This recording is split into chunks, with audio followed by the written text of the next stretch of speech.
皆さんこんにちは。今日は浦島太郎の物語を一緒に読みたいと思います。英語を読んだ後に続けて日本語を読みますので、しっかり頭に入れましょう。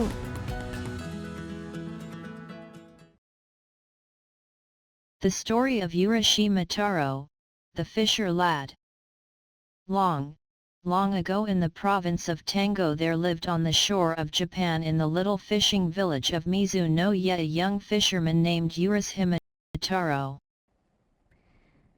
昔々、丹後の国の水の江の裏に浦島太郎という漁師がいました。His father had been a fisherman before him, and his skill had more than doubly descended to his son. 彼の父親も漁師で、漁師のスキルが彼に承継されました。For Urashima was the most skillful fisher in all that countryside, and could catch more bonito and tai in a day than his comrades could in a week. But in the little fishing village, more than for being a clever fisher of the sea was he known for his kind heart. More than for being a clever fisher of the sea. 賢い漁師であること以上に was he known for his kind heart. 親切な心の持ち主として知られていました。In his whole life he had never hurt anything, either great or small, and when a boy, his companions had always laughed at him, for he would never join with them in teasing animals. He would never join with them in teasing animal. これは teasing というのはからかうという動詞です。彼は動物をからかったりすることはなかった。最初の方は接続詞として使われていて、なぜならばという意味で使われています。方は普通前置詞ですが、接続詞として文の冒頭などに使われることがあります。But always tried to keep them from this cruel sport. One soft summer twilight he was going home at the end of a day's fishing when he came upon a group of children. They were all screaming and talking at the tops of their voices, and seemed to be in a state of great excitement about something, and on his going up to them to see what was the matter he saw that they were tormenting a tortoise. First one boy pulled it this way, then another boy pulled it that way, while a third child beat it with a stick, and the fourth hammered its shell with a stone. Now Urashima felt very sorry for the poor tortoise and made up his mind to rescue it. Now, Urashima felt very sorry. かわいそうに思って、浦島はかわいそうな亀さんを、レスキュー、助けてあげようと make up his mind 決断した。He spoke to the boys. Look here, boys, you are treating that poor tortoise so badly that it will soon die. The boys, who were all of an age when children seem to delight in being cruel to animals, took no notice of Urashima's gentle reproof, but went on teasing it as before. One of the older boys answered, "Who cares whether it lives or dies? We do not. Here, boys, go on, go on." And they began to treat the poor tortoise more cruelly than ever. Urashima waited a moment, turning over in his mind what would be the best way to deal with the boys. He would try to persuade them to give the tortoise up to him, so he smiled at them and said, "I am sure you are all good, kind boys. Now won't you give me the tortoise? I should like to have it so much." "No, we won't give you the tortoise," said one of the boys. "Why should we?" We caught it ourselves. What you say is true, said Urashima, but I do not ask you to give it to me for nothing. I will give you some money for it. In other words, the Ajizan, uncle, will buy it of you. Won't that do for you, my boys? He held up the money to them, strung on a piece of string through a hole in the center of each coin. Look, boys, you can buy anything you like with this money. You can do much more with this money than you can with that poor tortoise. See what good boys you are to listen to me. The boys were not bad boys at all, they were only mischievous, and as Urashima spoke they were won by his kind smile and gentle words and began to be of his spirit, as they say in Japan. Gradually they all came up to him, the ringleader of the little band holding out the tortoise to him. Very well, Ajizan, we will give you the tortoise if you will give us the money. And Urashima took the tortoise and gave the money to the boys, who, calling to each other, scampered away and were soon out of sight. Then Urashima stroked the tortoise's back, saying as he did so, "Oh, you poor thing! Poor thing, there, there! You are safe now. They say that a stork lives for 1,000 years, but the tortoise for 10,000 years. You have the longest life of any creature in this world, and you were in great danger of having that precious life cut short by those cruel boys. Luckily I was passing by and saved you, and so life is still yours. Now I am going to take you back to your home, the sea, at once. Do not let yourself be caught again, for there might be no one to save you next time." All the time that the kind fisherman was speaking he was walking quickly to the shore and out upon the rocks, then putting the tortoise into the water he watched the animal disappear, and turned homewards himself, for he was tired and the sun had set. The next morning Urashima went out as usual in his boat. The weather was fine and the sea and sky were both blue and soft in the tender haze of the summer morning. Urashima got into his boat and dreamily pushed out to sea, throwing his line as he did so. He soon passed the other fishing boats and left them behind him till they were lost to sight in the distance, and his boat drifted further and further out upon the blue waters. Somehow, he knew not why, he felt unusually happy that morning, and he could not help wishing that, like the tortoise he set free the day before, he had thousands of years to live instead of his own short span of human life. He was suddenly startled from his reverie by hearing his own name called. Urashima, Urashima. Clear as a bell and soft as the summer wind the name floated over the sea. He stood up and looked in every direction, thinking that one of the other boats had overtaken him, but gaze as he might over the wide expanse of water, near or far there was no sign of a boat, so the voice could not have come from any human being. Startled, and wondering who or what it was that had called him so clearly, he looked in all directions round about him and saw that without his knowing it a tortoise had come to the side of the boat. Urashima saw with surprise that it was the very tortoise he had rescued the day before. "Well, Mr. Tortoise," said Urashima, "was it you who called my name just now?"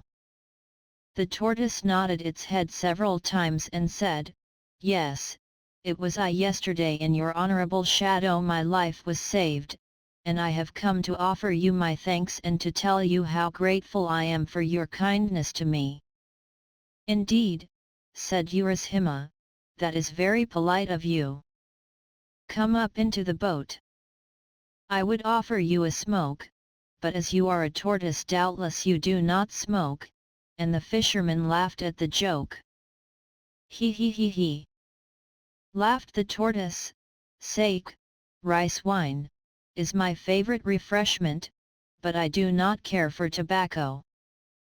Indeed, said Urashima, I regret very much that I have no sake in my boat to offer you, but come up and dry your back in the sun. Tortoises always love to do that.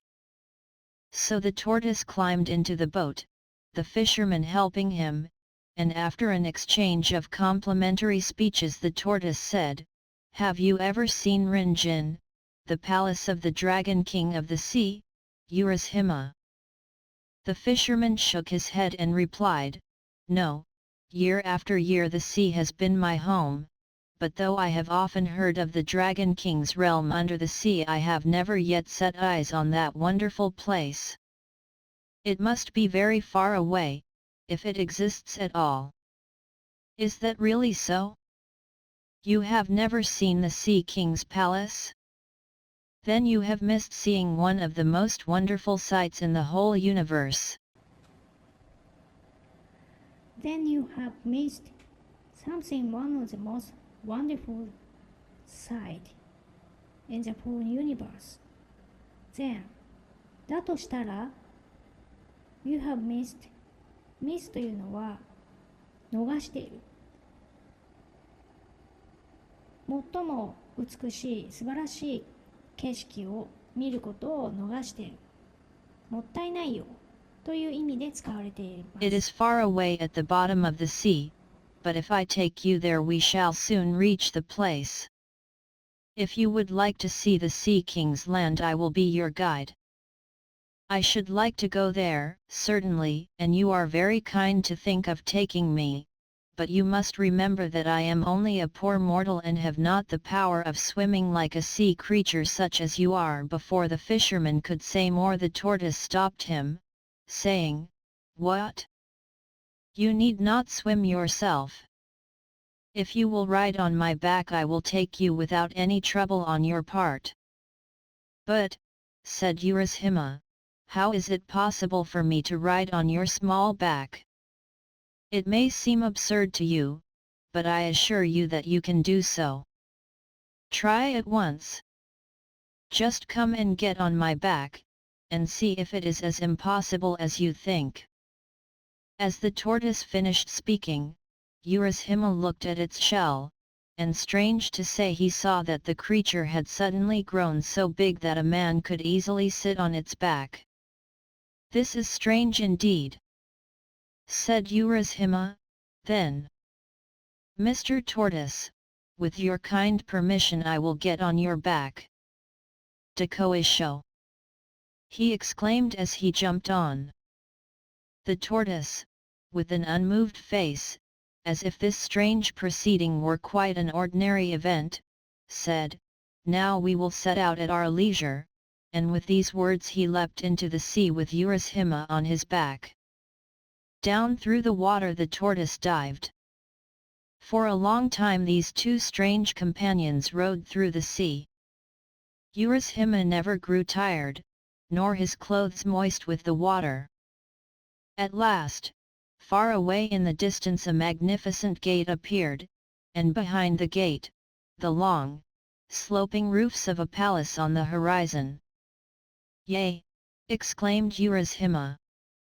That looks like the gate of some large palace just appearing. Mr. Tortoise, can you tell what that place is we can now see? That is the great gate of the Rinjin Palace. The large roof that you see behind the gate is the Sea King's palace itself. Then we have at last come to the realm of the Sea King and to his palace, said Urashima. Yes, indeed, answered the tortoise, and don't you think we have come very quickly? Yes, indeed. Indeed はまさに、まさしくという意味です。そう、まさに。Answered the turtle. And don't you think we have come very quickly? 私たちはすごく素早く来たと思わないかい? And while he was speaking, the turtle reached the side of the gate.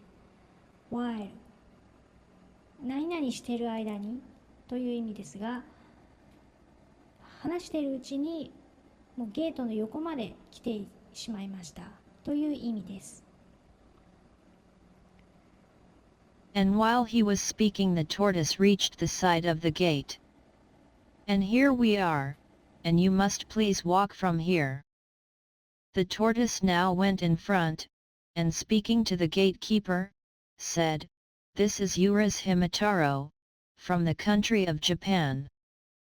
I have had the honor of bringing him as a visitor to this kingdom. Please show him the way." Then the gatekeeper, who was a fish, at once led the way through the gate before them. The red bream, the flounder, the sole, the cuttlefish, and all the chief vassals of the Dragon King of the Sea now came out with courtly bows to welcome the stranger.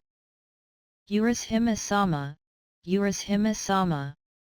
Welcome to the Sea Palace, the home of the Dragon King of the Sea. Thrice welcome are you, having come from such a distant country.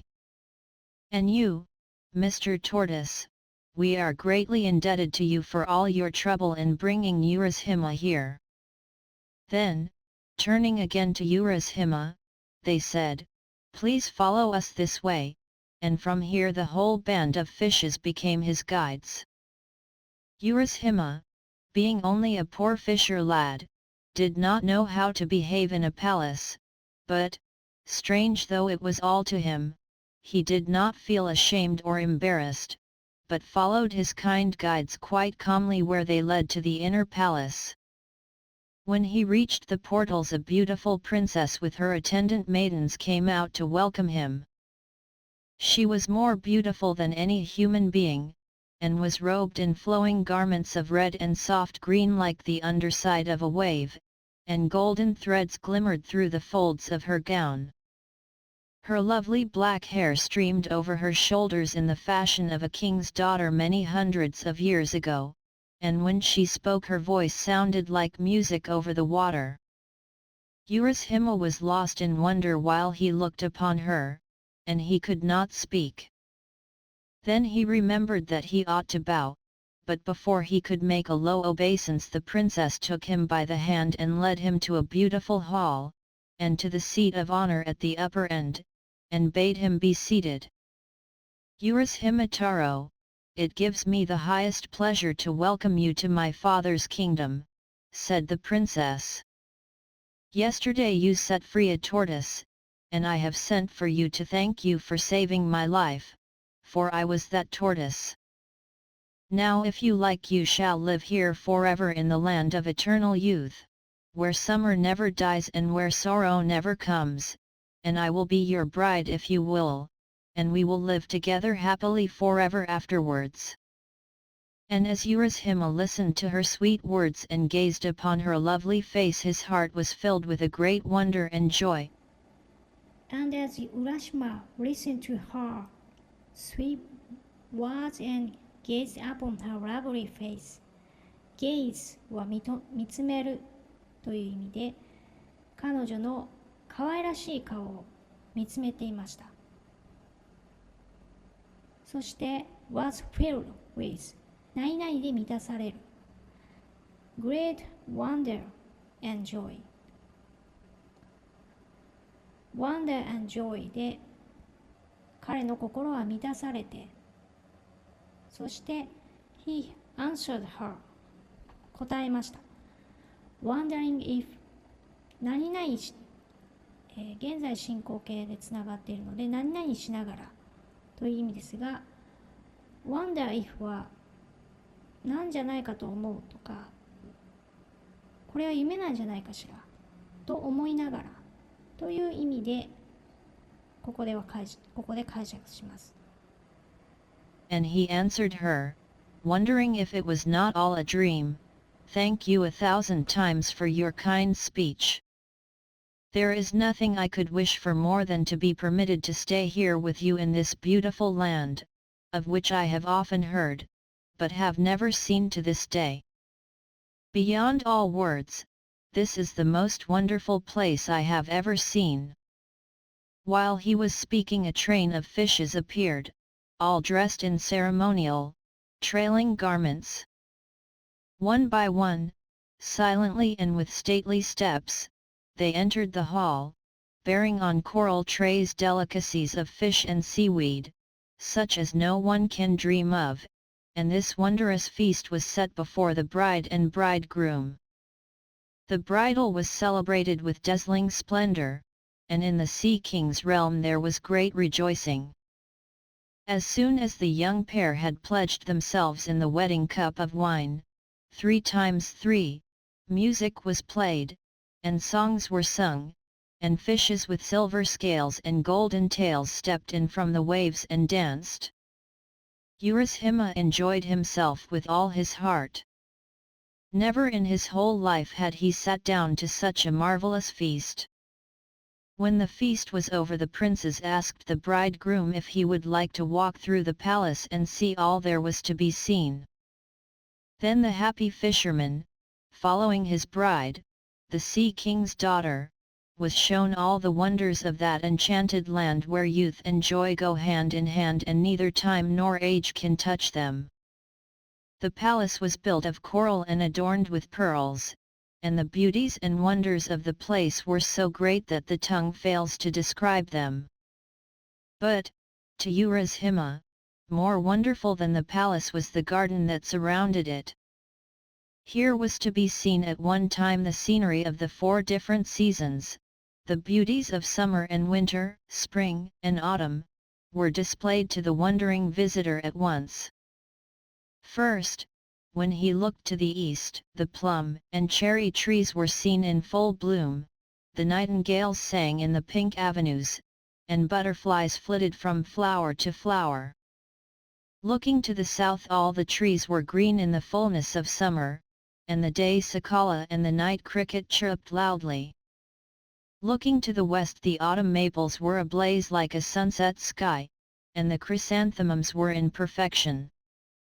Looking to the north, the change made Urashima start, for the ground was silver white with snow, and trees and bamboos were also covered with snow, and the pond was thick with ice.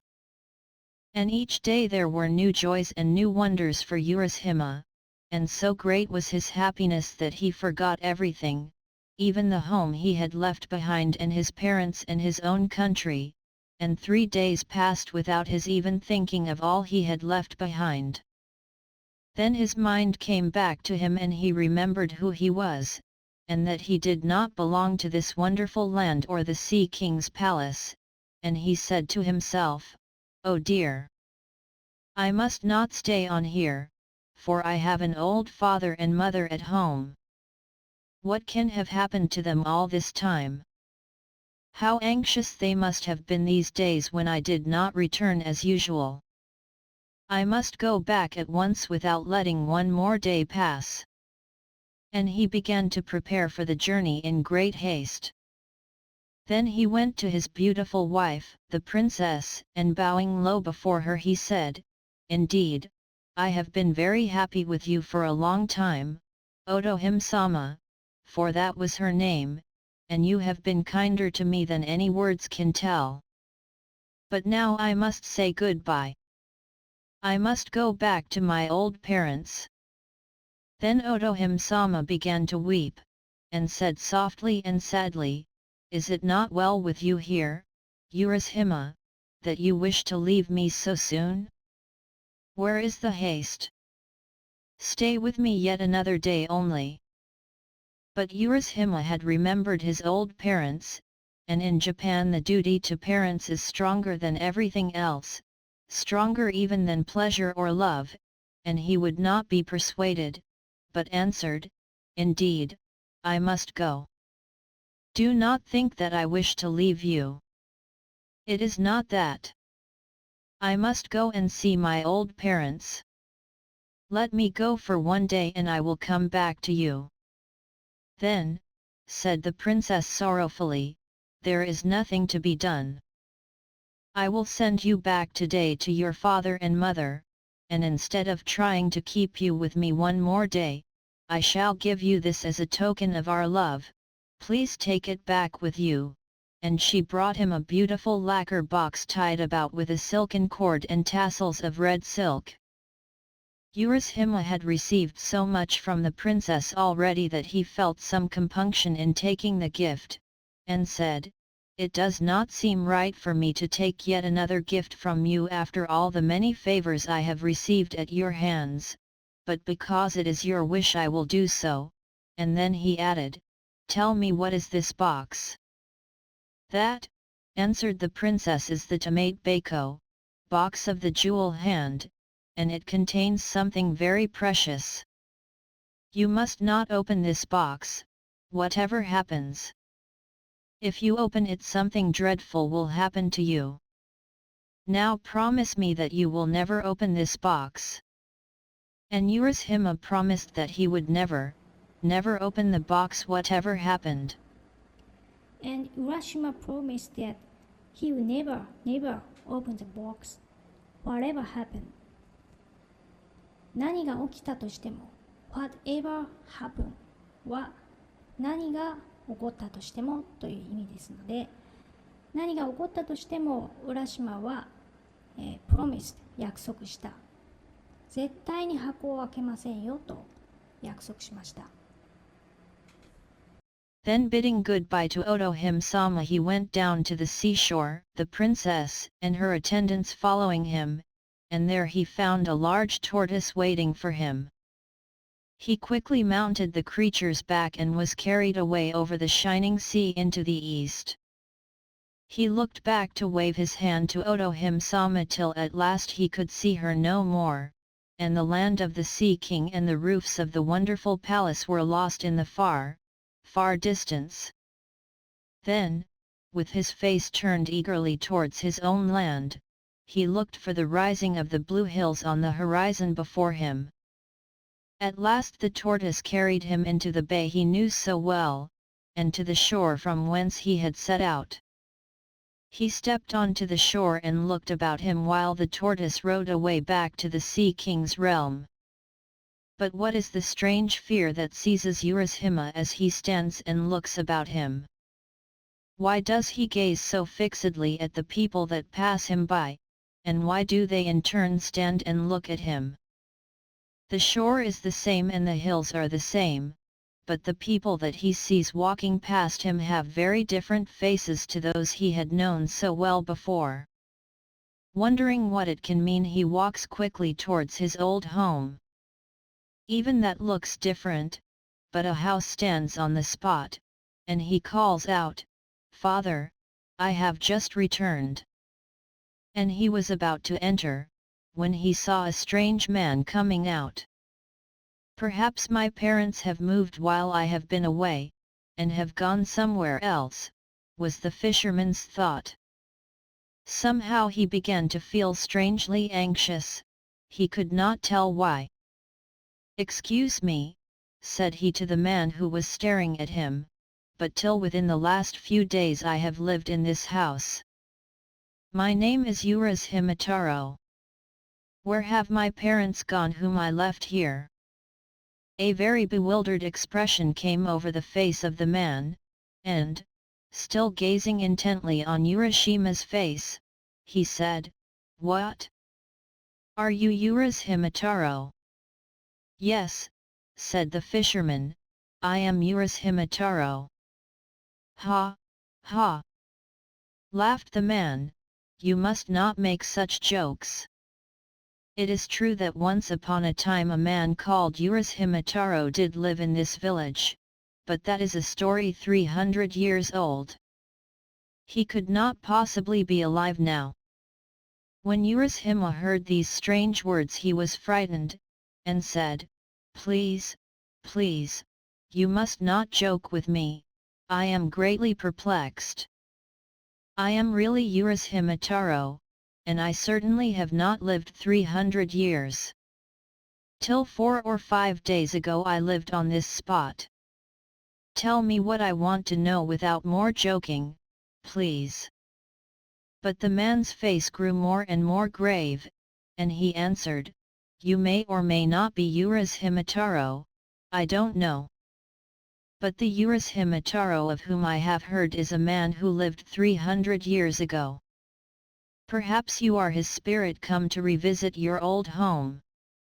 Why do you mock me? Said Urashima. I am no spirit. I am a living man. Do you not see my feet? And Don, he stamped on the ground, first with one foot and then with the other to show the man. Japanese ghosts have no feet. But Urashima Taro lived 300 years ago, that is all I know, it is written in the village chronicles, persisted the man, who could not believe what the fisherman said. Urashima was lost in bewilderment and trouble. He stood looking all around him, terribly puzzled, and, indeed, something in the appearance of everything was different to what he remembered before he went away, and the awful feeling came over him that what the man said was perhaps true. He seemed to be in a strange dream. The few days he had spent in the Sea King's palace beyond the sea had not been days at all, they had been hundreds of years, and in that time his parents had died and all the people he had ever known, and the village had written down his story. There was no use in staying here any longer. He must get back to his beautiful wife beyond the sea. He made his way back to the beach, carrying in his hand the box which the princess had given him. But which was the way? He could not find it alone. Suddenly he remembered the box, the tomate bako. The princess told me when she gave me the box never to open it, that it contained a very precious thing. But now that I have no home, now that I have lost everything that was dear to me here, and my heart grows thin with sadness, at such a time, if I open the box, surely I shall find something that will help me, something that will show me the way back to my beautiful princess over the sea. There is nothing else for me to do now. Yes, I will open the box and look in. And so his heart consented to this act of disobedience, and he tried to persuade himself that he was doing the right thing in breaking his promise. Slowly, very slowly, he untied the red silk cord, slowly and wonderingly he lifted the lid of the precious box. And what did he find? Strange to say, only a beautiful little purple cloud rose out of the box in 3 soft wisps. For an instant it covered his face and wavered over him as if loath to go, and then it floated away like vapor over the sea. Urashima, who had been till that moment like a strong and handsome youth of 24, suddenly became very, very old. His back doubled up with age, his hair turned snowy white, his face wrinkled, and he fell down dead on the beach. Poor Urashima! Because of his disobedience he could never return to the Sea King's realm or the lovely princess beyond the sea. Little children, never be disobedient to those who are wiser than you, for disobedience was the beginning of all the miseries and sorrows of life.